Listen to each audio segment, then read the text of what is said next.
الحمد لله نحمده ونستعينه ونستغفره ونؤمن به ونتوكل عليه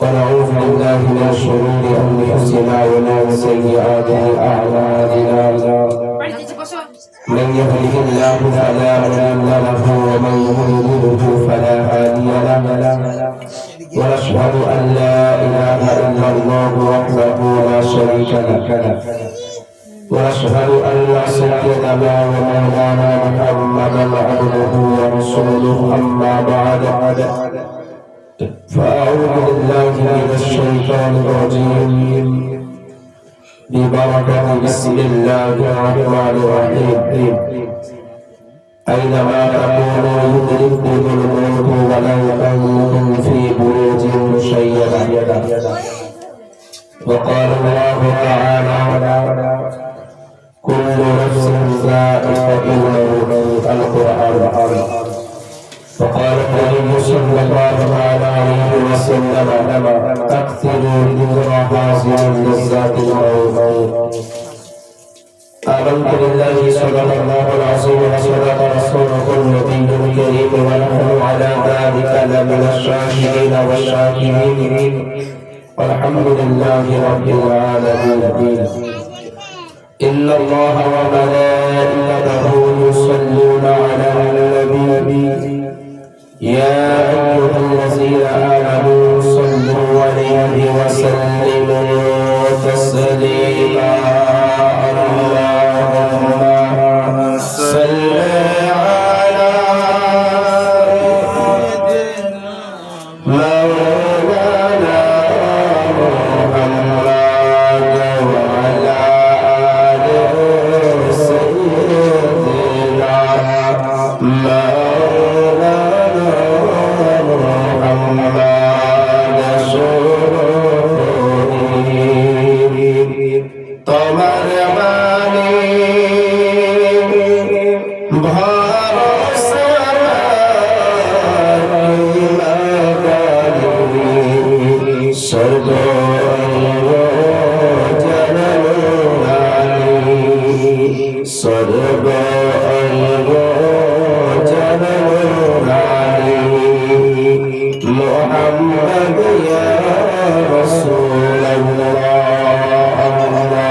اللهم صل على مولانا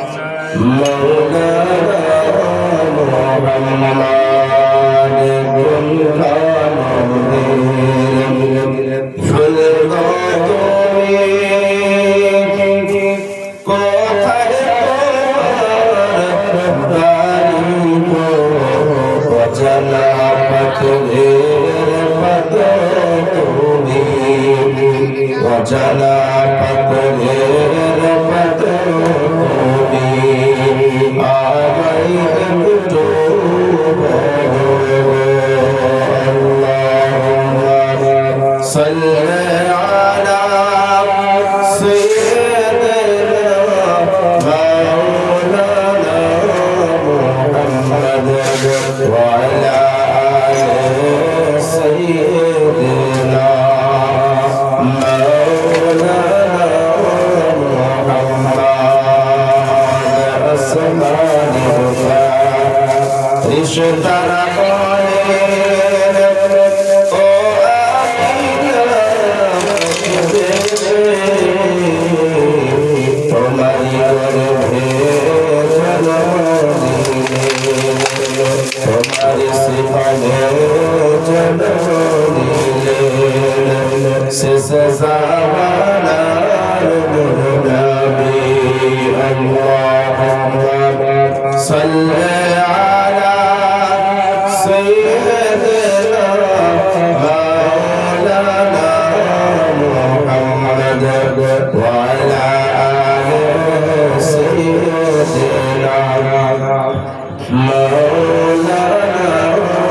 Muhammad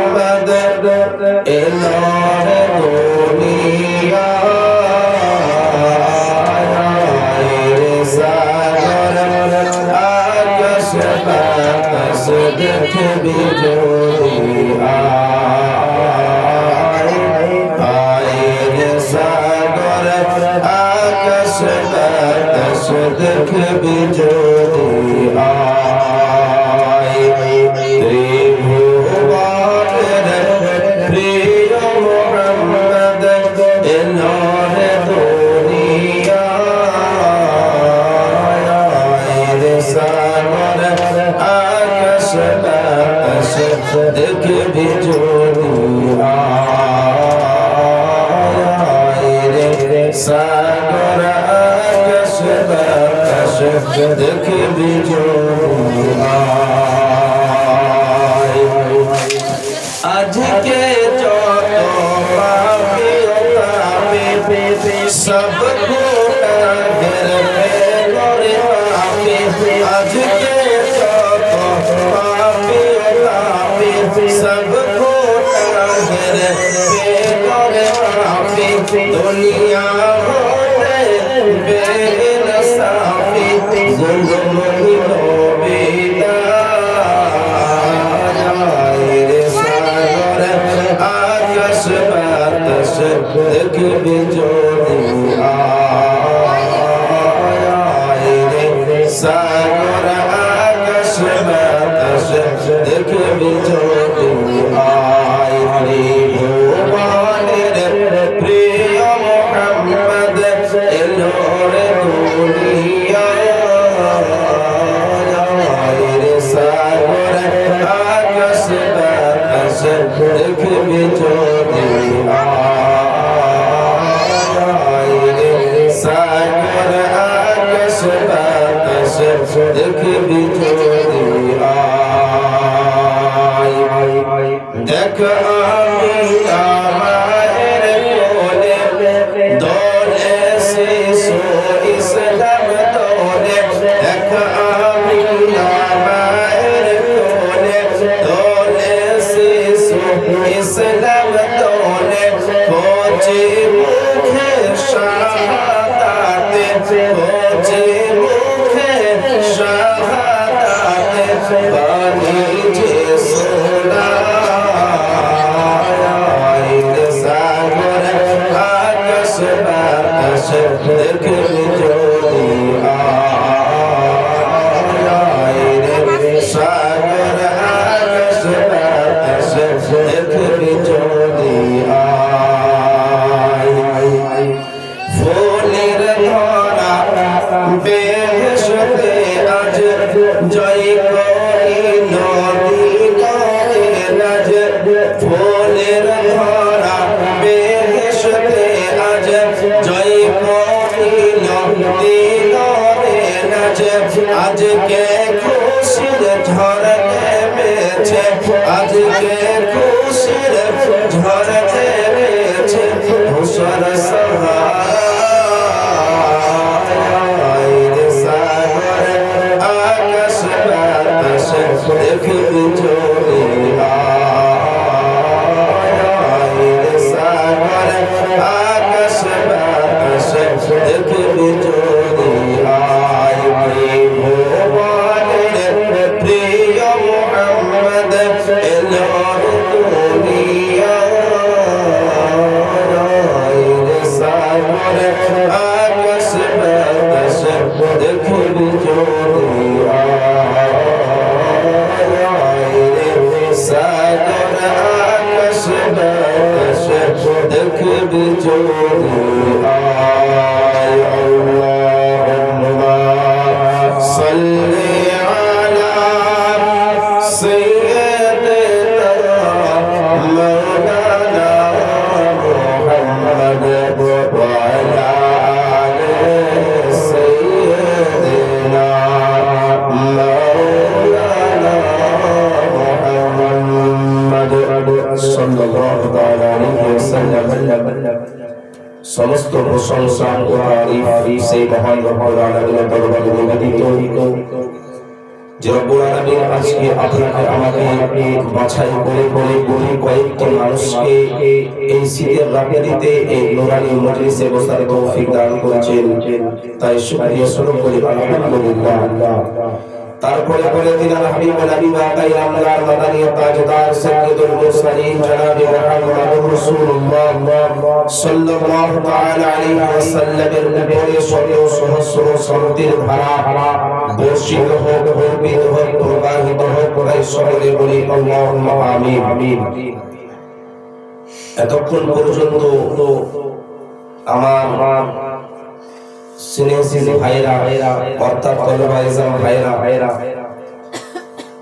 আপনাদের সামনে নাম হামদ মানকাবাত গজল পড়ছিলেন, আপনারা খুব ধৈর্য সহকারে শ্রবণ করছিলেন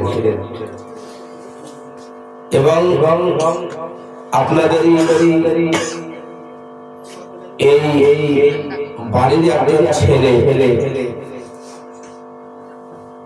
যার নাম আসমাউল সাহেব, তিনি খুব সুন্দর কোরআন এবং হাদিসকে সামনে রেখে দালাইলকে পেশ করে খুব সুন্দর বক্তব্য রেখেছেন। কাকে কেমন লেগেছে আমি জানি না, কিন্তু আমার মনটা ভরে গিয়েছে। খুব সুন্দর বক্তব্য রেখেছেন। যে বক্তব্য আপনি বড় বড় জীবনীতে পাবেন না, যে 5 লাখ 7 লাখ লাখ লাখ টাকা খরচা করে যে জীবনী করে বা জলসা করে, এরকম সুন্দর বক্তব্য আপনি কোরআন এবং হাদিস থেকে, হাদিসের ইবারত মানে তার তরজমা শুনিয়ে এবং নতিজা বার করে আপনাদেরকে সুবুত এবং প্রমাণ দিয়ে যে ফাতিহা পড়া যাবে কি যাবে না, মানত মানা যাবে কি যাবে না, কেউ যদি মরে যায় তার নামে সাদকা করা যাবে কি যাবে না, কোন আল্লাহর ওলির নামে আপনার জানোয়ার দেওয়া যাবে কি যাবে না, এই সমস্ত জিনিস দালাইল সহজে আপনাদেরকে শোনালেন। আমি মুগ্ধ হয়ে গিয়েছি ওনার বক্তব্য শুনে। আমরা সকলে ওনার জন্য দোয়া করব যে আল্লাহ তাআলা যাতে এই নক্ষত্রকে সিতারার মতো চমকায়। সকলে বলুন আমিন। যাই হোক, রাত অনেক হয়ে গিয়েছে, প্রায় 10টা মনে পার হয়ে গিয়েছে। আমি আপনাদের সামনে এসেছি আধা ঘন্টার জন্য। আধা ঘন্টা কিছু আপনাদেরকে বলে ইনশাআল্লাহ আমি আমার বক্তব্য ইতি করব।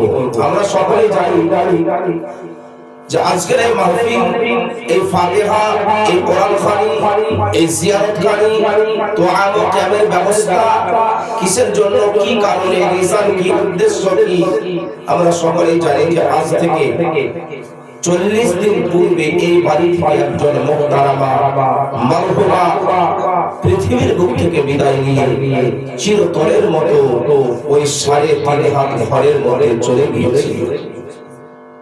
এর নাম হলো মওত, যেটা আল কোরআনুল মাজিদ ফুরকানুল হামিদে স্বয়ং আল্লাহ তাআলা ইরশাদ করেছেন, কুল্লু নাফসিন যায়িকাতুল মাউত।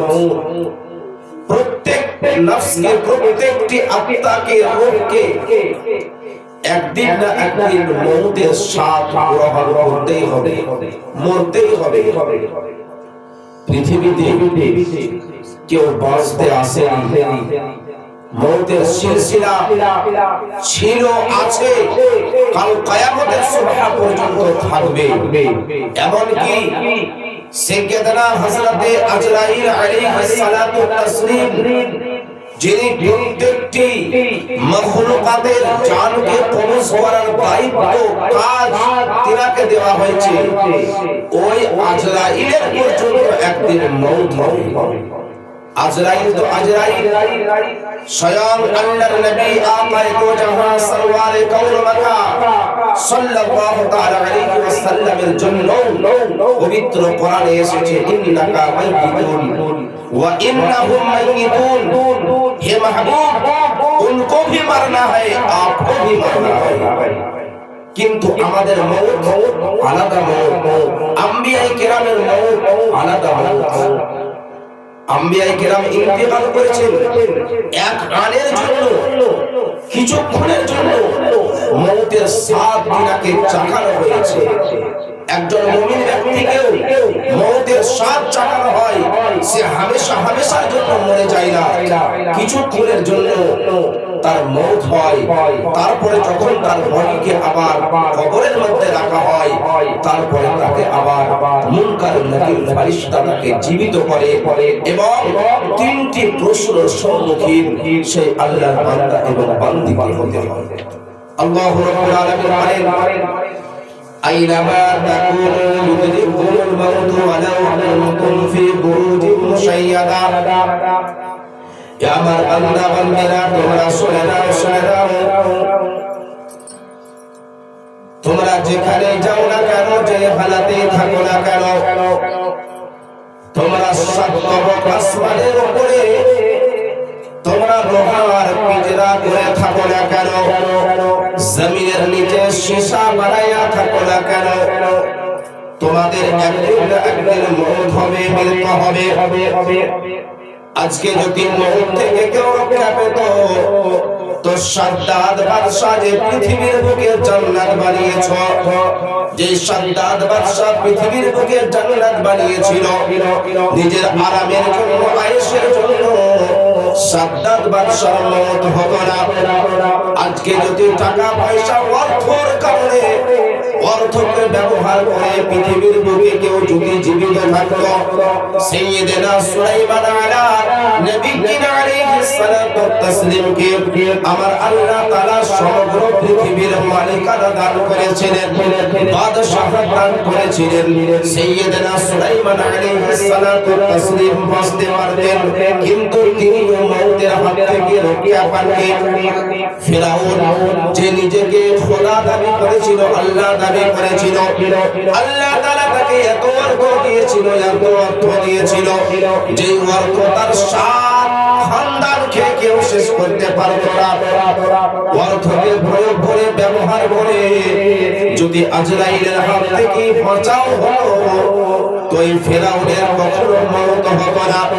সিকান্দার যুলকারনাইন বাদশা, যিনি পৃথিবীর বুকে এমন একজন প্রভাবশালী বাদশা ছিলেন যে সমগ্র পৃথিবীতে চারি সাইডে আপনার সীসাকে বানিয়ে পিঞ্জরা বানিয়েছিল, যে সাইডে ইয়াজুজ ও মাজুজকে বন্দী করে রেখেছে। ওই সিকান্দার যুলকারনাইন বাদশা যদি টাকা পয়সাকে প্রয়োগ করে যদি সে বাঁচতে পারত, কিন্তু সেও বাঁচতে পারেনি। কারণ আল্লাহ রাব্বুল আলামিন পবিত্র কালামুল্লাহর মধ্যে ইরশাদ করেন, কুল্লু নাফসিন যায়িকাতুল মাউত, পৃথিবীর বুকে আমি যাকে পাঠিয়েছি, পৃথিবীর বুকে আমি যাকে প্রেরণ করেছি, যার ভিতরে আমি আত্মা প্রদান করেছি, যার ভিতরে আমি জান দিয়েছি, ওই ব্যক্তিকে একদিন না একদিন মৃত্যুবরণ করতে হবে। কারণ হলো এটা আমার হলো একটি কানুন, এটা আমার হলো একটি পদ্ধতি, এটা আমার একটি নিয়ম।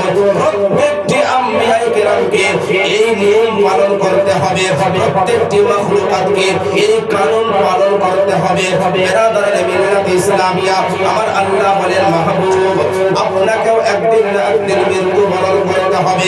আপনি এবার বুঝতে পারেন, আপনি এবার মনে করতে পারেন যে হাবিব আকায়ে দো জাহান সরওয়ারে কাউন মাকান সাল্লাল্লাহু তাআলা আলাইহি ওয়াসাল্লাম পর্যন্ত এই পৃথিবীর বুক থেকে যিনাকে পর্দা করানো হয়েছে, পৃথিবীর বুক থেকে যিনি চলে গিয়েছেন, তিনিও আজ পর্যন্ত পৃথিবীতে বেঁচে নাই। তিনি নিজের হালাতে কবরের রওজায়ে আনোয়ারের মধ্যে আল্লাহ তাআলা তিনাকে জীবিত রেখেছে, তিনাকেও মৃত্যুবরণ করতে হয়েছে। অতএব আপনাকেও মরতে হবে, আমাকেও মরতে হবে, প্রত্যেক ব্যক্তিকেই মরতে হবে। আল্লাহ বলেন, আইনামা তাকুনু ইউদরিকুমুল মাউত ওয়ালাউ কুনতুম ফি বুরুজিন মুশাইয়াদা। আমার বান্দা বান্দিরা, তোমরা যেখানেই থাকো না কেন, যে হালাতেই থাকো না কেন, যাই করো না কেন, তোমরা সীসা বানিয়ে রাখো না কেন, পিঞ্জরা বানিয়ে রাখো না কেন, হযরতে আজরাইল তোমাদেরকে একদিন না একদিন পাকড়াও করবে, গ্রাস করবে।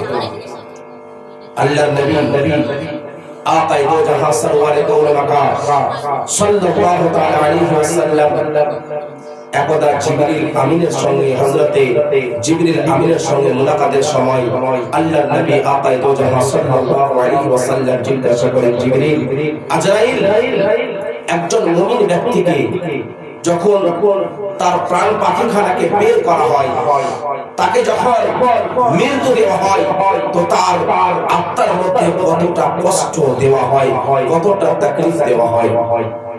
ওয়াকিয়া রয়েছে যে আল্লাহর নবী সাল্লাল্লাহু আলাইহি ওয়াসাল্লাম পৃথিবীর বুকে 63 বছরের জিন্দেগি গুজারা করেছিলেন। আপনার আল্লাহর নবী যখন শেষ অবস্থায় নবী আমার অসুস্থর মধ্যে পড়লেন, আলীল হলেন, আস্তে আস্তে বিমারি বাড়তে লাগলো, অসুখ বাড়তে লাগলো। আমরা অনেকেই বলি না, কেউ যদি অসুখ হয়ে মারা যায়, অসুস্থ হয়ে ইন্তেকাল করে, তো আমরা বলি যে এই ব্যক্তি জিন্দেগিতে অনেক গুনাহ করেছে, তার জন্য হয়তো আল্লাহ তাআলা এই পাপের জন্য তাকে বিছানার মধ্যে ফেলে দিয়েছে। চলতে পারে না, বলতে পারে না, খেতে পারে না, পেশাব পায়খানা সমস্ত জিনিস আপনার বিছানাতেই হচ্ছে। এই একটা খারাপ ধারণা আমরা করে থাকি।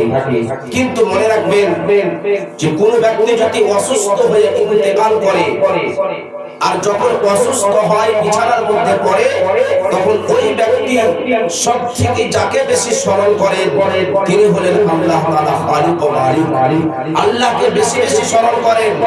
কারণ একজন ব্যক্তি যখন অসুস্থর মধ্যে পড়ে, তো ওই ব্যক্তির নামায়ে আমলের মধ্যে যত গুনাহে সাগীরাগুলো আছে, অর্থাৎ ছোট ছোট গুনাহগুলো, ওই গুনাহগুলো সম্পূর্ণ তার কি হয়ে যায়, মাফ হয়ে যায়, মাগফিরাত হয়ে যায় অসুস্থ হওয়ার কারণে। আল্লাহু রাব্বুল আলামিন যখন কোন বান্দাকে অসুস্থর মধ্যে ফেলেন, আল্লাহু রাব্বুল আলামিন তিনজন ফেরেশতাকে ডাকেন। তিনজন ফেরেশতাকে ডাকার পরে আল্লাহু রাব্বুল আলামিন তিনজন ফেরেশতাকে এক একটা করে কাজ দেন। আল্লাহু রাব্বুল আলামিন বলেন, যাও আমার ফেরেশতা, ওই গ্রামের এমন একজন ব্যক্তিকে আমি অসুস্থর মধ্যে ফেলবো, যাও তুমি তার কাছে চলে যাও, তার শরীরের মধ্যে যতটা শক্তি আছে, তার শরীরের মধ্যে যতটা তাকত আছে, তার শরীরের মধ্যে যতটা কুওয়াত আছে, সমস্ত শক্তিকে আমার ফেরেশতা তুমি ছিনিয়ে নিয়ে চলে আসো। ওই ফেরেশতা আল্লাহর হুকুমে ওই বান্দার কাছে আসে। আল্লাহর বান্দার কাছে আসার পরে তার শরীরের মধ্যে যতটা শক্তি আছে, যতটা তাকত ও কুওয়াত আছে, ওই শক্তিটাকে কি করে ছিনিয়ে নেয়, নিয়ে নেয়। তার জন্য ওই ব্যক্তি শক্তিহীন হয়ে যায়। যখন কোন ব্যক্তি অসুস্থর মধ্যে পড়ে, তখন দেখবেন তার শরীরের মধ্যে শক্তি থাকে না, ঠিকভাবে চলতে পারে না, ঠিকভাবে বলতে পারে না। কারণ আল্লাহর হুকুমে ওই ফেরেশতা তার শরীর থেকে শক্তিকে দিয়ে দিয়েছে। আল্লাহ রাব্বুল আলামিন দ্বিতীয় ফেরেশতাকে বলেন যে আমার ফেরেশতা যাও, ওই বান্দার যত রুজি ছিল, যত আমি খাদ্য রেখেছিলাম, ওই রুজি খাদ্য তুমি ছিনিয়ে নিয়ে আসো। ওই বিমার ব্যক্তির কাছে আসে, আসার পরে তার যত রুজি ছিল, খাবারের রুজি ছিল, রিস্ক ছিল, ওই খাবারটা কি করে ছিনিয়ে নিয়ে ওই আল্লাহর ফেরেশতা চলে যায়। আল্লাহু রাব্বুল আলামিন তৃতীয় ফেরেশতাকে বলেন, ইয়া আমার ফেরেশতা যাও, ওই ব্যক্তির নামায়ে আমলের মধ্যে যত ছোট ছোট গুনাহগুলো আছে, এই ছোট ছোট গুনাহগুলো, অর্থাৎ যেটাকে আমরা গুনাহে সাগীরা বলি, এই ছোট ছোট গুনাহগুলো তার নামায়ে আমল থেকে তুমি নিয়ে চলে আসো, ছিনিয়ে দাও। ওই ব্যক্তির কাছ থেকে ছোট ছোট আমল নিয়ে আপনার গুনাহে সাগীরা গুনাহগুলো নিয়ে চলে আসে, শক্তি ছিনিয়ে নেয়, রিস্ক ছিনিয়ে নেয়, এবং ছোট ছোট গুনাহগুলো পর্যন্ত ছিনিয়ে নেয়। ওই ব্যক্তি অসুস্থের মধ্যে পড়ে যায়, দাওয়া পানি, ডাক্তার, ওষুধ, হাকিম ইলাজ করানোর পরে আল্লাহু রাব্বুল আলামিন হাকিকি শিফা দেনে ওয়ালা ওই আল্লাহ যখন ওই ব্যক্তিকে শিফা দেন, আল্লাহু রাব্বুল আলামিন দুইজন দুইজন ফেরেশতাকে ডাকার পরে বলে, রে আমার ফেরেশতা, যাও যাও, ওই ব্যক্তিকে আমি শিফা দিব, ওই ব্যক্তিকে আমি সুস্থতা দিব, ওই ব্যক্তির রোগকে আমি আরোগ্য করে দেব। যাও যাও আমার ফেরেশতা, ওই ব্যক্তির কাছ থেকে তুমি যত শক্তি ছিনিয়ে নিয়ে এসেছিলে, যত তুমি তাকাত ছিনিয়ে নিয়েছিলে, ওই সমস্ত শক্তিগুলো পুনরায় তুমি আমার শরীরের মধ্যে ফিরিয়ে দাও। ওই আল্লাহর ফেরেশতা তার শরীরের মধ্যে আবার যেন শক্তিগুলোকে ফিরিয়ে দেয়। আল্লাহু রাব্বুল আলামিন দুই নাম্বার ফেরেশতাকে ডেকে বলে, রে আমার ফেরেশতা, যাও যাও, তার শরীর থেকে যতটা তুমি খাদ্য নিয়ে এসেছিলে, রিজক নিয়ে এসেছিলে, ওই রিজক খানাকে তুমি আবার পুনরায় তার শরীরের মধ্যে ফিরিয়ে দাও। ওই ব্যক্তি শক্তি পায়, ওই ব্যক্তি খেতে আরম্ভ করে, রোগ থেকে আরোগ্য হয়ে যায়। তিন নম্বর ফেরেশতা আল্লাহু রাব্বুল আলামিনকে বলে, রব্বুল আলামিন গো, আমি কি ওই গুনাহগুলো আবার তার নামে আমলের মধ্যে ফিরিয়ে দেব? আমার আল্লাহ তাআলা বলেন, আমার ফেরেশতা শোনো শোনো, আমি আল্লাহ আমার এটা শান নয়, আমি আল্লাহ আমার এটা শান নয় যে কোন বান্দার গুনাহগুলোকে আমি ছিনিয়ে নেব, কোন বান্দার গুনাহগুলোকে আমি মোচন করে দেব, কোন বান্দার গুনাহগুলোকে আমি আল্লাহ মাগফিরাত করে দেব, আবার তারপরে আবার তার নামে আমলের মধ্যে ওই গুনাহগুলোকে আমি ফিরিয়ে দেব। এটা আমার শান না, এটা আমার শানই না, ইজ্জতই না যে আমি তার গুনাহগুলো মাগফিরাত করে দিব, ছিনিয়ে দিব, মিটিয়ে দিব, আবার পুনরায় তার নামে আমলের মধ্যে গুনাহ দিয়ে দিব। তো কোন মানুষ যদি অসুস্থতার মধ্যে পড়ে পড়ে ইন্তেকাল করে, অসুখ হয়ে ইন্তেকাল করে, তাহলে আপনি ভেবে নেবেন যে এর শরীরের মধ্যে যতটা ছোট ছোট গুনাহগুলো ছিল, অর্থাৎ গুনাহে সাগীরাগুলো ছিল, ওই গুনাহে সাগীরাগুলো আল্লাহ তাআলা অসুস্থ হওয়ার কারণে মাফ করে দিয়েছে। আর বড় বড় গুনাহ, গুনাহে কবিরা, ওই গুনাহে কবিরা যতক্ষণ পর্যন্ত আপনি তাওবাতুন নাসুহ আদা করবেন, যতক্ষণ পর্যন্ত আপনি আল্লাহর দরবারে না গিড়গিড়াবেন, ওই গুনাহর প্রতি না শর্মিন্দগি হবেন, ওই গুনাহর প্রতি আল্লাহর দরবারে তওবা না করবেন, ততক্ষণ পর্যন্ত আল্লাহ বড় বড় গুনাহগুলো মাফ করবে না। তো আল্লাহর নবী সাল্লাল্লাহু তাআলা আলাইহি ওয়াসাল্লাম বিমার অবস্থায় পড়লেন, অসুস্থতার মধ্যে পড়লেন। এদিকে আল্লাহ রাব্বুল আলামিন হযরতে আজরাইলকে বলেন, আজরাইল যাও, আমার নবীর দরবারে যাও, আমার নবীর দরবারে যাওয়ার পরে আমার নবীর কাছে যাও, নবীকে সালাম পেশ করার পরে নবীর হালচাল জিজ্ঞাসা করার পরে তুমি নবীর আত্মাখানা, নবীর রূহখানাকে তুমি আমার কাছে নিয়ে আসো। তবে আজরাইল শোনো, আমার নবীর দরবারে যে তুমি যাবে, আমার নবী যতক্ষণ পর্যন্ত পারমিশন না দেবে, যতক্ষণ পর্যন্ত আমার নবী তোমাকে হুকুম না দিবে, যতক্ষণ পর্যন্ত আমার নবী তোমাকে অর্ডার না দিবে, তুমি ততক্ষণ পর্যন্ত আমার নবীর আত্মাখানাকে তুমি কবজ করবে না। আল্লাহু রাব্বুল আলামিনের হুকুমে সাইয়্যিদনা হযরত আজরাইল আলাইহিস সালাতু ওয়াস তাসলিম নবীর বাড়ির দরওয়াজাতে দস্তক দেয়, ভিতর থেকে কোনো আওয়াজ আসে না, আবার দস্তক দেয়, ভিতর থেকে কোনো আওয়াজ আসে না, আবার যখন দস্তক দেয়, সাইয়্যিদা হযরত ফাতেমা তুজ-জোহরা রাদিয়াল্লাহু তাআলা আনহা বলেন, কে গো আমার আব্বার দরওয়াজার মধ্যে দস্তক দিয়ে আসে, আপনি এখন ফিরে যান, আমার আব্বার সঙ্গে মুলাকাত হবে না, আমার আব্বার সঙ্গে সাক্ষাৎ হবে না, কারণ আমার আব্বা এখন বিমারি অবস্থায় আছেন, আমার আব্বা এখন আলীর অবস্থায় আছেন, আমার আব্বার অসুস্থ বেড়ে গিয়েছে, আমার আব্বার সঙ্গে তোমার মুলাকাত হবে না, তুমি ফিরে চলে যাও। সাইয়্যিদনা আজরাইল আলাইহিস সালাতু ওয়াস সালাম আবার দরওয়াজার মধ্যে দস্তক দিলেন, আবার হযরত ফাতেমা একই কথা বলেন, আবার যখন দস্তক দিয়েছেন, হযরত ফাতেমা বলতে যাবেন, এমন অবস্থায় আমার নবী সাল্লাল্লাহু তাআলা আলাইহি ওয়াসাল্লাম বলেন, ফাতেমা তুমি জানো দরওয়াজার মধ্যে কে আছে? হযরত ফাতেমা বলেন, না আব্বা জান, আমি জানি না দরওয়াজার মধ্যে কে আছে। আল্লাহর নবী সাল্লাল্লাহু তাআলা আলাইহি ওয়াসাল্লাম বলেছিলেন, বেটি ফাতেমা শোনো, দরওয়াজার মধ্যে যে ব্যক্তি দাঁড়িয়ে আছে দরওয়াজার মধ্যে, যে ব্যক্তি দাঁড়িয়ে আছেন তিনি আর কেউ নন, তিনি হলেন বিবিকে বেওয়া করনে ওয়ালা আজরাইল, যিনি হলেন বাচ্চাদেরকে ইয়তীম বানানে ওয়ালা আজরাইল, যিনি হলেন দুঃখ কষ্টকে বাড়ির মধ্যে ফিরিয়ে দেনে ওয়ালা আজরাইল। ওই আজরাইল আমার দরওয়াজার মধ্যে আল্লাহর হুকুমে এসেছে।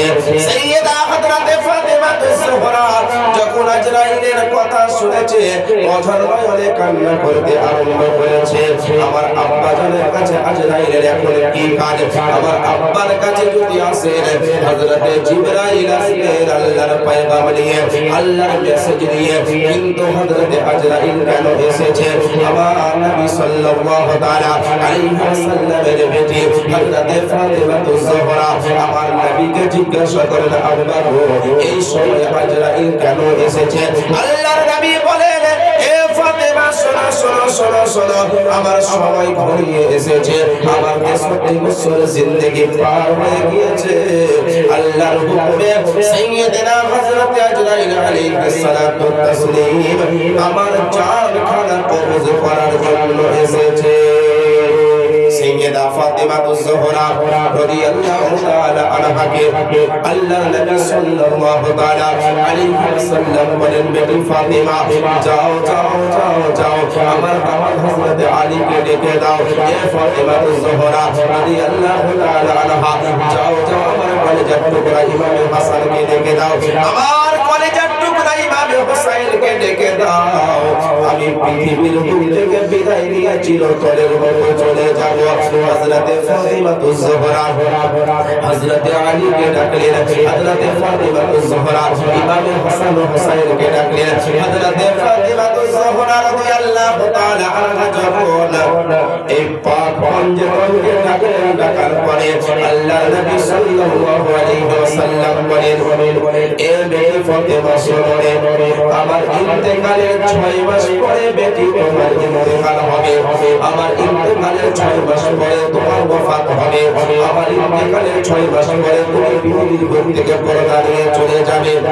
এ বেটি ফাতেমা পৃথিবীর বুকে তোমার সঙ্গে আর কোথাও দেখা হবে না। কাল কিয়ামতের ময়দানে হাসরের দিনে কয়েকখানা জায়গাতে তোমার দেখা হবে। তুমি যদি হাউজে কাউসারে পাও বেটি ফাতেমা, এই হাউজে কাউসারে তুমি আমাকে দেখতে পাবে, তুমি হাসরের ময়দানে তুমি আমাকে দেখতে পাবে, তুমি মিজানে তুমি আমাকে দেখতে পাবে। এ বেটি ফাতেমা ফুলসিরাতের রাস্তা, যেই রাস্তা 500 বছরের রাস্তা হবে, যেই রাস্তা তলোয়ারের চাইতেও দার হবে, যেই রাস্তা আপনার চুলের চাইতেও বারিক হবে, ওই ফুলসিরাতের রাস্তা যখন আমার গুনাহগার বান্দা বান্দীরা যখন পার হতে যাবে বেটি, ওই সময়ে তুমি ওই ফুলসিরাতের রাস্তাতে তুমি আমাকে পাবে। আমি গুনাহগার উম্মতদেরকে আমি ফুলসিরাতের রাস্তা পার করে দেব। বেটি তুমি আমাকে এই কয়েক জায়গাতে আমার সঙ্গে মোলাকাত করতে পাবে, আর তোমার সঙ্গে সাক্ষাৎ হবে না, আর তোমার সঙ্গে দেখা হবে না, আর তোমার সঙ্গে মোলাকাত হবে না। সাইয়্যিদনা হযরত আলী মুরতাজা রাদিয়াল্লাহু তাআলা আনহুকে আমার নবী সাল্লাল্লাহু আলাইহি ওয়াসাল্লাম বলেন, হে আমার জামাই আলী শোনো শোনো শোনো শোনো, যতদিন পর্যন্ত আমার বেটি ফাতেমা তোমার নিকাহতে থাকবে ততদিন পর্যন্ত দ্বিতীয় স্ত্রীকে, দ্বিতীয় মহিলাকে বিবাহ করা আমি তোমার জন্য হারাম করার দিয়েছি। তবে আলী যখন আমার বেটি ফাতেমা ইন্তেকাল করে চলে যাবে তখন তুমি যদি ইচ্ছা করো দ্বিতীয় বিবাহ করতে পারো। আলী সাইয়্যিদনা হযরত হাসান ও হুসাইনকে আল্লাহর নবী সাল্লাল্লাহু আলাইহি ওয়াসাল্লাম বুকের মধ্যে জড়িয়ে অঝর নয়নে ক্রন্দন করছে আর বলতে আছেন, হায় ইমামে হাসান, ইমামে হুসাইন শোনো রে নবী, পৃথিবীর বুকে যতই কষ্ট হোক না কেন, পৃথিবীর বুকে যতই মুসিবত আসুক না কেন, কখনো তুমি বেদিনের রাস্তায় ইখতিয়ার করবে না। যতই কষ্ট হোক না কেন আমার পরিবার পরাকা তুমি কখনো ছাড়বে না। বিরাদারে মিল্লাত ইসলামিয়া আল্লাহর নবী ওঝর নয়নে ক্রন্দন করতে আছেন, পাক পাঞ্জে তানকে নিয়ে নেওয়ার পরে হযরত হযরতে ফাতিমা তুজ-জোহরা রাদিয়াল্লাহু তাআলা আনহাকে বলেন, বেটি ফাতিমা যাও যাও যাও যাও দরওয়াজা খানা খুলে দাও। আল্লাহর নবী দরওয়াজা খানাকে খুলে দিতে বললেন। হযরতে ফাতিমা দরওয়াজা খানা খুলে দিলেন। হযরতে আজরাইল আলাইহিস সালাতু তাসলিম জানো আমার নবীর দরবারে পেশ হলেন, আমার নবীর দরবারে হাজির হলেন। হাজির হওয়ার পরে আল্লাহর নবীকে সালাত ও সালাম পেশ করার পরে আল্লাহর নবী সাল্লাল্লাহু আলাইহি ওয়াসাল্লাম হযরতে আজরাইলকে জিজ্ঞাসা করেন, আজরাইল বলো বলো এই সময়ে তুমি আমার কাছে কেন এসেছো, কি কারণে এসেছো, কারণ খানা কি, রিজন খানা কি? আল্লাহর নবী সাল্লাল্লাহু আলাইহি ওয়াসাল্লামকে হযরতে আজরাইল ফেরেশতা বলতে আছেন, ইয়া রাসূলুল্লাহ ইয়া হাবিবাল্লাহ আপনার সময় খানা যেন ভরিয়ে এসেছে। আল্লাহু রাব্বুল আলামিন আপনার প্রাণ পাখি খানা নিয়ে যেতে বলেছেন, আপনার আত্মা খানা কবজ করার জন্য বলেছেন। তবে ইয়া রাসূলুল্লাহ আপনি যতক্ষণ পর্যন্ত অনুমতি না দিবেন, যতক্ষণ পর্যন্ত আমাকে অর্ডার না দিবেন, পারমিশন না দিবেন, ততক্ষণ পর্যন্ত আপনার আত্মা খানা আমি আজরাইল কবজ করতে পারবো না। যতক্ষণ পর্যন্ত আপনি আপনার আমাকে অর্ডার না দিবেন, পারমিশন না দিবেন, ততক্ষণ পর্যন্ত আপনার আত্মা আমি কবজ করতেই পারবো না। আল্লাহর নবী বলেন, আজরাইল শোনো আমি তোমাকে অর্ডার দিয়ে দেব, অনুমতি তো দিয়ে দেব, তবে তোমাকে একটা জিনিস আমাকে বলতে হবে। বলে কি? এ আজরাইল বলো যখন আমার গুনাহগার বান্দা বান্দীদের আত্মা খানাকে কবজ করো তুমি, তার বডির মধ্যে তার আত্মার মধ্যে কতটা আঘাত দাও, কতটা কষ্ট তারা পায়। আল্লাহর নবীকে হযরতে আজরাইল বলেন, ইয়া রাসূলুল্লাহ ইয়া হাবিবাল্লাহ যখন কোন গুনাহগার বান্দা বান্দির আত্মা খানাকে আমি কবজ করি, আমি যখন তার প্রাণ পাখি খানাকে বের করে দেহ থেকে তাকে এতটা কষ্ট দেওয়া হয়, এতটা তাকলীফ দেওয়া হয়, 70 খানা তলোয়ারের ঝটকা যদি একসঙ্গে কোনো বডির মধ্যে দেওয়া হয়, যতটা কষ্ট পায় একজন গুনাহগার বান্দা বান্দিকে ততটা কষ্ট দেওয়া হয়। আমার নবী বলেন, আজরাইল যতক্ষণ পর্যন্ত তুমি আল্লাহর কাছ থেকে এটা জামানত না নিয়ে আসবে, আল্লাহর কাছ থেকে তুমি যতক্ষণ পর্যন্ত এই বিল পাস করে না নিয়ে আসবে যে আমার গুনাহগার বান্দা বান্দীদের যতটা কষ্ট দেওয়া হয়, সমস্ত কষ্ট তাকলীফ তুমি আমার আত্মার মধ্যে দিয়ে দাও। আমার গুনাহগার বান্দা বান্দীদেরকে তুমি কষ্ট দিবে না, সমস্ত কষ্ট তুমি আমার আত্মার উপরে দিয়ে দাও। যাও যাও আল্লাহর কাছ থেকে তুমি জামানত নিয়ে আসো, আল্লাহর কাছ থেকে তুমি বিলখানা পাস করে নিয়ে আসো। আমার আল্লাহ তাআলা বলেন, এ আজরাইল বলে দাও আমার হাবিব সাল্লাল্লাহু তাআলা আলাইহি ওয়াসাল্লামকে এরা উম্মতের যখন জানখানা কবজ করা হবে, আত্মাখানা কবজ করা হবে, এমন ভাবে তাদের আত্মাখানা কবজ করা হবে যেরকম একটা সন্তান, শিশু সন্তান মায়ের দুধ পান করতে করতে যখন ঘুমিয়ে যায়, মাও বুঝতে পারে না সন্তান কখন ঘুমিয়েছে, সন্তান বুঝতে পারে না আমি কখন ঘুমিয়েছি। এইভাবে তার ইন্তেকাল হবে, এইভাবে তার মওত হবে। হযরতে জিবরাইল আজরাইল আলাইহিস সালাতু তাসলিমকে আমার নবী অর্ডার খানা দিয়ে দিলেন। আমার নবী অর্ডার দেওয়ার পরে আল্লাহর নবী সাল্লাল্লাহু তাআলা আলাইহি ওয়াসাল্লামের আত্মাখানাকে কবজ করা হলো, জানখানাকে বের করা হলো এক আলোর জন্য, কিছুক্ষণের জন্য। আল্লাহর নবী সাল্লাল্লাহু তাআলা আলাইহি ওয়াসাল্লামের আত্মাখানাকে নিয়ে হযরতে আজরাইল আলাইহিস সালাতু তাসলিম যেন আসমানি দুনিয়ার দিকে চলে যেতে আছেন। আল্লাহ রাব্বুল আলামিনকে হযরতে আজরাইল বলেন, রব্বুল আলামিন গো এমন একজন তোমার মাহবুব বান্দার আমি আত্মাখানা নিয়ে এসেছি যে আত্মার তাপ আমি সহ্য করতে পারি না, যে আত্মার ইজ্জত আমি সহ্য করতে পারি না, বারদাও আমি সহ্য করতে পারি না। আল্লাহ গো এই আত্মাখানাকে আমি কোথায় রাখবো তুমি তাড়াতাড়ি বলে দাও। আল্লাহ রাব্বুল আলামিন বলেন, যাও যাও যাও যাও আমার ফেরেশতা আজরাইল এই আত্মাখানাকে তুমি ইল্লিয়িনের মধ্যে রেখে দাও। আল্লাহ রাব্বুল আলামিন যখন হযরতে আজরাইলকে যখন এই আত্মাখানা ইল্লিগিনের মধ্যে রাখার জন্য পারমিশন দিয়ে দিলেন, ইল্লিগিনের মধ্যে রাখা হলো।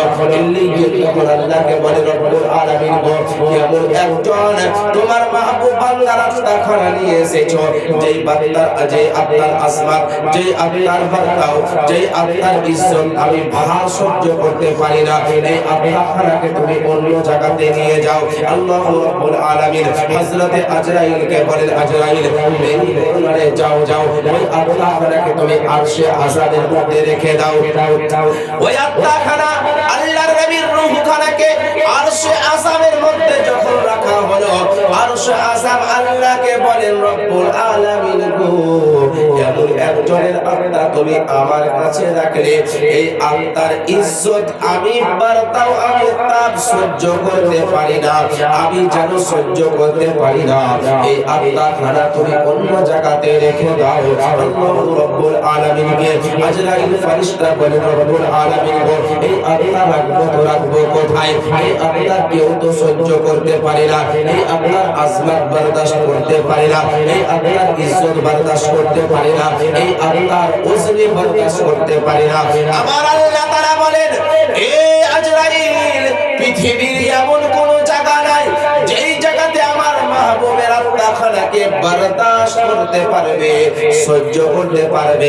তবে হ্যাঁ, একটাই জায়গা আছে, ওই জায়গাতে তুমি যদি রেখে দাও, সে বরদাস্ত করে নেবে। আল্লাহর নবী সাল্লাল্লাহু তাআলা আলাইহি ওয়াসাল্লামের আত্মাখানা কেউ বরদাস্ত করতে পারে না। হযরত জিবরাইল আজরাইল বলেন রব্বুল আলামিন, আপনি বলে দেন ওই জায়গা কোন জায়গা? আল্লাহ রাব্বুল আলামিন বলেন, এ আজরাইল ওই জায়গা হলো ওই জায়গা যেই জায়গা থেকে তুমি আত্মাখানাকে বের করে নিয়ে এসেছো।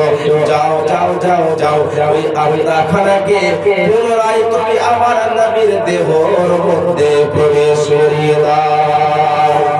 ওই আত্মাখানাকে কেউ সহ্য করতে পারবে না, এমন কোন জায়গা নাই যে আমার মাহবুবের আত্মাকে বরদাস্ত করতে পারবে।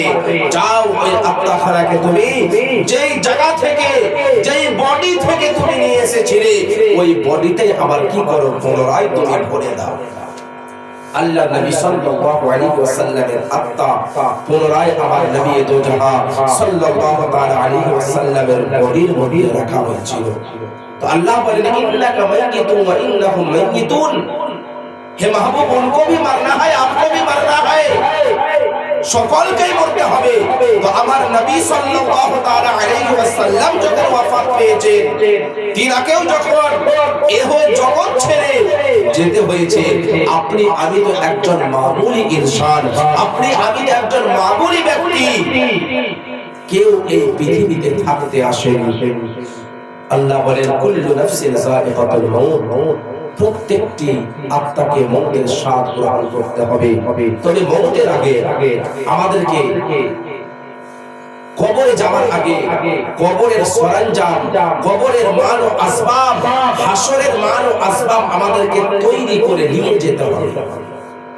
আপনি যদি কলকাতা যান, আগামী কালকে কলকাতা যাবেন, তো তার আগের দিন আপনি কি করেন, জামাটা প্রেস করেন, তার আগের দিন আপনি কি করেন, টিকিট বুক করেন, তার আগের দিন আপনি ব্যাগটাকে রেডি করেন, জামাটা ভরেন, তারপরে সকালবেলায় কি হন, ইন্টারসিটি ধরে আপনি কলকাতা রওনা হন। তো সামান্য কলকাতা যাওয়ার জন্য একদিন আগে থেকে আপনি প্রস্তুত নিচ্ছেন, যেই কলকাতাতে হয়তো আপনি একদিন থাকবেন, 2 দিন থাকবেন, 3 দিন থাকবেন, তার জন্য আপনি 2 দিন আগে থেকে টিকিট বুক করছেন, জামা প্রেস করছেন, আপনি আপনার ব্যাগ রেডি করছেন। ব্রাদার, শুধু 3 দিন থাকার জন্য যদি 2 দিন আগে আপনাকে টিকিট বুক করতে হয়, আপনাকে আপনাকে তৈয়ার হতে হয়, তো যে হাসরের ময়দান, যে কবর হামেশার জন্য আপনাকে চিরতরের মতো ওই কবরের মধ্যে যেতে হবে, থাকতে হবে। এই জিন্দেগি হলো ক্ষণস্থায়ী জিন্দেগি, এর পরে যে জিন্দেগি আছে সেটা হলো আপনার চিরস্থায়ী জিন্দেগি। ওই চিরস্থায়ী জিন্দেগি কাটানোর জন্য আপনাকে আমাকে কি করা দরকার? নামায় আমল আমাদেরকে সঠিক করা দরকার। নামাজের পাবন্দ হতে হবে, রোজার পাবন্দ হতে হবে, দান খয়রাত করতে হবে, আমাদেরকে আমালে খায়ের করতে হবে। আমরা সরল সঠিক ভাবে আল্লাহর নবী আকায়ে জাহান সাল্লাল্লাহু তাআলা আলাইহি ওয়াসাল্লাম যেই কাজ আমাদেরকে করতে বলেছেন ওই কাজ আমাদেরকে করতে হবে, এবং যেই কাজ থেকে বিরত থাকতে বলেছেন, যেই কাজ থেকে ইজতিনাব করতে বলেছেন, যেই কাজ থেকে আমাদেরকে পরহেজ করতে বলেছেন, ওই সমস্ত কাজ থেকে আমাদেরকে পরহেজ করতে হবে। আজকে আমরা ধন দৌলত, টাকা পয়সা, মাল আসবাব এই সমস্ত জিনিসের দিকেই আমরা ভাবতে আছি। না নামাজের ধ্যান, না রোজার ধ্যান, না যাকাতের ধ্যান, না দান খয়রাতের ধ্যান। আমরা শুধু টাকা আর টাকা, পয়সা আর পয়সা, মাল আসবাব। আজকে ভাই ভাই কোলাকুলি, ভাই ভাই রক্তায় রক্তাক্ত, ভাইয়ের সঙ্গে ভাইয়ের মিল নাই। সিকান্দার জুলকারনাইন বাদশা, ওই বাদশা যখন ইন্তেকাল করলেন, ইন্তেকালের ঠিক কিছুক্ষণ পূর্বে বাদশা তার রাজ দরবারের সমস্ত প্রজাদেরকে ডেকেছে, গোলামদেরকে ডেকেছে, মজদুরদেরকে ডেকেছে। মজদুরদেরকে ডাকার পরে রাজা সিকান্দার জুলকারনাইন বাদশা, জিনার যেই বাদশার তাজকিরা জিকির আল কোরআনের মধ্যে এসেছে, সূরা আপনার কাহাফের মধ্যে, ওই সিকান্দার জুলকারনাইন বাদশা সমস্ত প্রজাদেরকে বসিয়ে উপদেশ দিচ্ছেন, নসিহত দিচ্ছেন। কি নসিহত? এ আমার প্রজারা শোনো, আমি যখন ইন্তেকাল করব, আমার ইন্তেকালের পরে তুমি আমার এই দুই হাতখানাকে কবর থেকে বার করে দিবে। দুই হাতখানা কবর থেকে বার করে দিবে। যখন কোন আল্লাহর বান্দা বান্দি ইন্তেকাল হয়, তখন তার দেহ সহ প্রত্যেকটি অঙ্গ প্রত্যঙ্গ কোথায় রাখা হয়? কবরের মধ্যে দাফন করে দেওয়া হয়। কিন্তু সিকান্দার জুলকারনাইন বাদশা বলে, আমি যখন ইন্তেকাল করব তখন আমার দুই হাতকে তোমরা বার করে দিবে, আর এই দেহখানাকে তোমরা দাফন করে দিবে। সিকান্দার জুলকারনাইন বাদশাকে একজন প্রশ্ন করে ফেলল, বাদশা জাহাপানা বেয়াদবি মাফ করবেন, আমার একটি প্রশ্ন। বলে কি প্রশ্ন?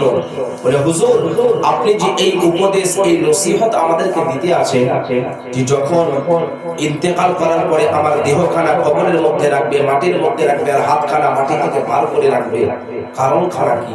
আজ পর্যন্ত তো আমরা কাউকে এই নসিহত, এই উপদেশ করতে কাউকে দেখিনি, কিন্তু আপনি এইরকম নসিহত কেন করতে আছেন? তখন সিকান্দার জুলকারনাইন বাদশা বলেছিলেন, শোনো, আমি সিকান্দার জুলকারনাইন বাদশা, আমার কাছে টাকার কমি নাই, অর্থের কমি নাই, পয়সার কমি নাই, হীরা মণি মুক্তা জওয়াহিরাতের কোনো জিনিসের কমি নাই, কিন্তু এই সিকান্দার জুলকারনাইন বাদশা যখন কবরের মধ্যে যাবে তখন খালি হাতে যাবে। সমগ্র পৃথিবীর মানুষকে আমি শিক্ষা দিতে চাই, তালিম দিতে চাই, জানিয়ে দিতে চাই যে দেখো, তোমরা এসেছো খালি হাতে, আবার যেতে হবে খালি হাতে। সিকান্দার বাদশা যখন এত রাজ দরবারে টাকা পয়সা অর্থ কামানোর পরে যখন সিকান্দার বাদশাকে খালি হাতে যেতে হচ্ছে, তখন প্রত্যেক ব্যক্তিকে খালি হাতে যেতে হবে। তার জন্য কবি বলেন, এসেছো তুমি খালি হাতে, যাইবে খালি হাতে, এসেছো তুমি খালি হাতে, যাইবে খালি হাতে, আর শুধু মাত্র সাদা কাফন যাইবে তোমার সাথে, আর আমল ছাড়া তোমার সাথে কিছু যাবে না, আর আমল ছাড়া তোমার সাথে কিছু যাবে না, হবে মাটির বিছানার তোমার আসল ঠিকানা। তাই না? একজন ব্যক্তি যখন আসে, কি কাপড় পরে আসে? না, খালি হাতে আসে। ওই ব্যক্তি পৃথিবীর লোকে ধন দৌলত, টাকা পয়সা, অর্থ সমস্ত জিনিস কামায়, কিন্তু ইন্তেকালের পরে আবার সমস্ত জিনিস এই পৃথিবীর বুকেই পড়ে থাকে, আবার তাকে খালি হাতে যেতে হয়। যেটা আমল করেছে, নেক আমল, ওই নেক আমলটাই তার সঙ্গে যায়। একজন বুজুর্গ, যার নাম আমার ইয়াদ আসছে না, ওই বুজুর্গ বলছে যে প্রত্যেকটি ব্যক্তির হিস্সা হলো তার ওয়ারাসাতে যে ব্যক্তি পাবে, একজন ব্যক্তি যদি মহিলা হয় তো সে পৃথিবীর বুক থেকে 5 টুকরা কাপড় পাবে, আর যদি পুরুষ হয় তো তার ওয়ারাসার মধ্যে 3 টুকরা কাপড় পাবে, এর থেকে আর বেশি কিচ্ছু দেবে না। আপনি যদি অলংকার থাকে, আপনার যদি কানে গয়না থাকে, হাতে যদি বালা থাকে, নাকে যদি আপনার ফুলকি থাকে, তো সমস্ত জিনিস আপনার খুলে নেওয়া হবে। খুলে নেওয়া হবে না? খুলে নেওয়া হবে। যে অর্থের পেছনে, যে সোনা দানার পেছনে আজকে আমরা ছুটতে আছি, আপনি একবার মরে দেখেন, মরার সঙ্গে সঙ্গে আপনার বাড়িতে যদি 5টা বউ থাকে, 3টা বউ থাকে, সঙ্গে সঙ্গে আপনার সমস্ত জিনিস খুলে নেবে।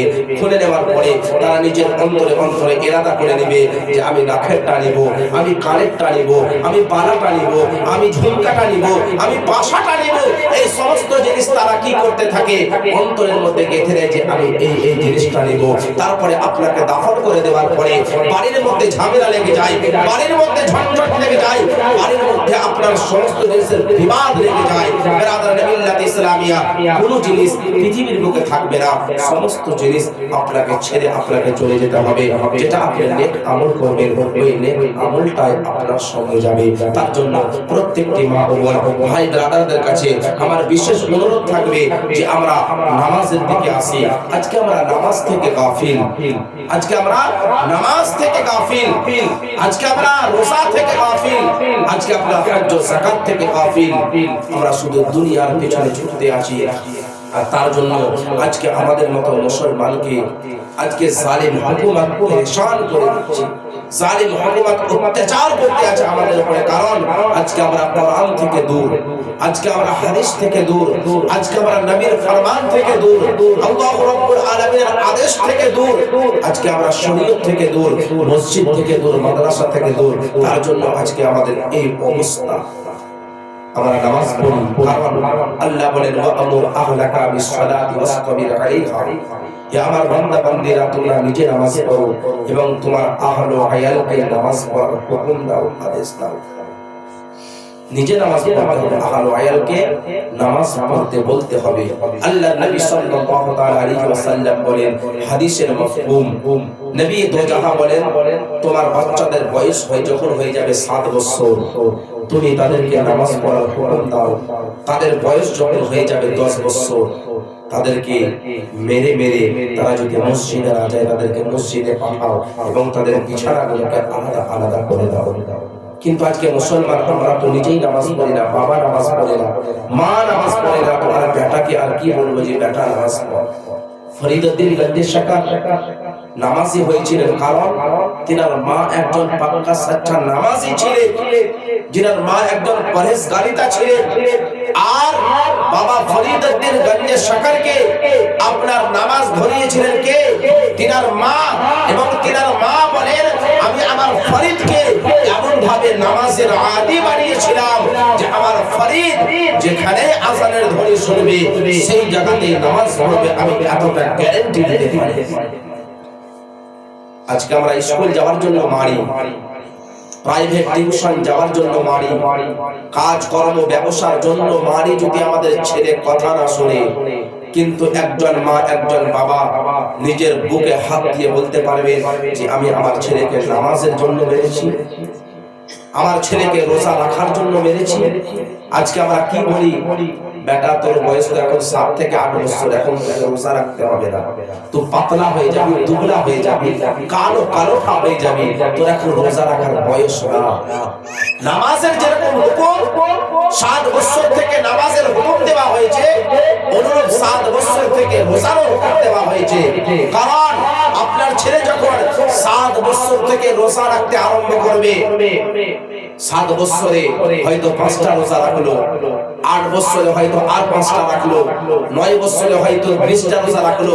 এইরকম ভাবে যখন রোজা রাখতে আরম্ভ করবে, তখন সে একটা রোজার আদি হয়ে যাবে, আর কোনো অসুবিধা হবে না। তার জন্য তোমাদের সন্তানদের বয়স যখন হয়ে যাবে 7 বছর, তখন তাদেরকে রোজা রাখার হুকুম দাও, যাতে রমজান মাসে তারা কি করে? রোজা রাখে। রমজান মাসে রোজা রাখি। যে সন্তানের জন্য আজকে আমরা যেই ছেলের মহব্বতে ভালোবাসাতে এত আমরা আজকে মজনু এবং পাগল হয়ে আছি, যেই সন্তানের জন্য হারামকে হারাম মনে করি না, যেই ছেলের জন্য হালালকে হালাল মনে করি না, যেই ছেলের জন্য আজকে আমরা নামাজকে ত্যাগ করতে আছি, ওই সন্তান কাল কিয়ামতের ময়দানে হাসরের দিনে আপনার কাজে আসবে না। কাজে আসবে কে? নেক বখত সন্তান। আপনার সন্তান যদি হাফিজে কামিল হয়, আপনার সন্তান যদি আলিমে দ্বীন হয়, আপনার সন্তান যদি খাদিমে ইসলাম হয়, নেক বখত সন্তান যদি হয়, তো আপনার ওই সন্তান কাল কিয়ামতের ময়দানে হাসরের দিনে কাজে আসবে। নচেত আপনার সন্তান বেকার, আপনি একটা নেকির জন্য পুরো হাসরের ময়দান ছুটে বেড়াবেন। আপনার সন্তানকে বলবেন, বেটা একটা নেকির জন্য আমি জান্নাতের মধ্যে যেতে পারি না, তুমি আমাকে একটা নেকি দিয়ে দাও। তোমার নামায় আমল থেকে তোমাকে আমি পৃথিবীর বুকে কতই না মহব্বত করেছিলাম, কতই না ভালোবেসেছিলাম, তোমাকে আমি 10 মাস 10 দিন গর্ভে রেখেছিলাম, তোমাকে আমি 2.5 বছর বুকের দুধ পান করিয়েছিলাম, তোমাকে এই শাহাদাত আমল ধরে ধরে আমি চলা ফিরা বল চাল শিখিয়েছিলাম। তোমার আরামের জন্য আমি নিজে আরাম করিনি। ঠান্ডার রাত্রিতে তুমি আমার সন্তান আমার আঁচলে পেশাব করে দিয়েছো, পায়খানা করে দিয়েছো। আমি মা পেশাবকে পেশাব মনে করিনি, পায়খানাকে পায়খানা মনে করিনি। আমার সন্তান আজকে আমার নামায় আমলে একটা নেকি কমি হয়ে গিয়েছে, তুমি যদি একটা নেকি আমাকে দিতে পারো, আমি আজকে জান্নাতি হয়ে যাব, জান্নাতে চলে যাব। ওই সন্তান বলবে, তুমি আমার মা না, তুমি আমার মা না, পৃথিবীর বুকে আমার মা বলে কেউ ছিলই না। এই ভাষণ সন্তান দেবে। তার জন্য বলবো যে সন্তানের ধোঁয়া দিয়ে, ছেলেদের ধোঁয়া দিয়ে আমরা নামাজ কখনো ত্যাগ করবো না। আল্লাহু রাব্বুল আলামিন আপনাকে আমাকে সকলকে যাতে শোনার থেকে বেশি বেশি আমল করার তৌফিক দান করেন।